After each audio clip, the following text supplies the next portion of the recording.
Fairfield, Illinois is about 2 hours south of St. Louis. It's a friendly town with a population of about 5,200 in a farming community. Main Street is normally kind of quiet. The school has 430 students, and one of them has become a hometown hero for something he did which lasted just a few seconds. I was at a loss for words. I think it was just a message from God, just letting my husband and I know that, he's going to be okay. I felt better about that 25-foot jump shot than I did about some 2-foot layups. So that had to have been him. Dakota Young is an 18-year-old senior. In the fall, he plays football, starting tight end. In the winter, he plays basketball, a rugged power forward.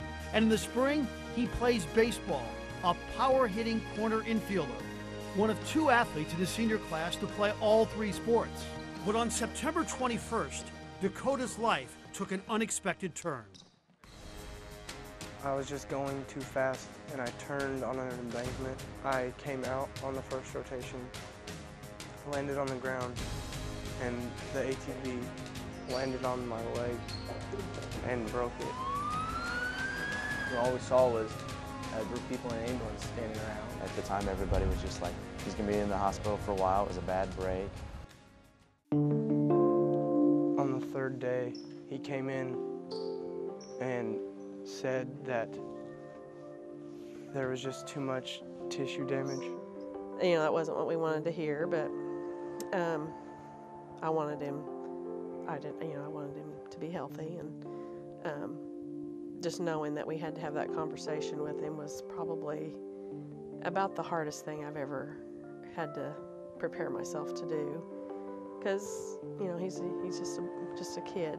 On September 30th, 9 days after the accident, doctors amputated the lower part of Dakota's right leg. My friends and family came and saw me in the hospital, and it made me realize that I'm gonna do what I can as fast as I can to get back to normal. And did he ever? Dakota was back on the sidelines with his football team 3 weeks later. And although Dakota was in an Evansville hospital for the homecoming dance, his girlfriend, Kyler Slover, drove down in her dress for pictures. We had actually got him the tux from the mail connection and brought it over, and so we got there and I hid behind the privacy curtain, and the nurse was in there like taking care of stuff. And after he left, I came behind the curtain and surprised him. Then on December 20th, just 11 days after Dakota was fitted for a prosthetic, also on Dakota's 18th birthday, Coach Scott McElravy had an idea. He was going to play him against Johnson City. I went and talked to his mom and dad and asked for their permission, made sure that we were medically cleared for him to do that, because I thought there was a good chance in the game that he might be able to get in, and they were overjoyed about it. I said, I don't want him to know. With 90 seconds left, Dakota entered the game. Dakota Young getting in his varsity ball game senior year with his prosthetic on. He comes in, standing ovation. He will tell you he's not a three-point shooter. I've never made a three-pointer in a game, let alone a varsity game, like in my whole high school career. He's gonna shoot it. Shoot the long 3 for Dakota. Yes! It was probably the most beautiful sight I've ever seen. The referees were crying. I was crying. You can see cheerleaders crying in the background.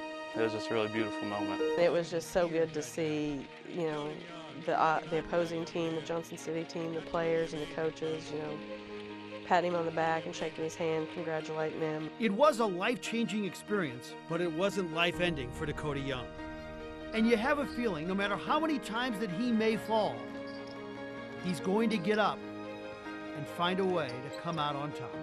I realized that God had done this to me for a reason, to spread the word, his word, and get it out to him that he's got everything under control, that he won't give you anything that you can't handle.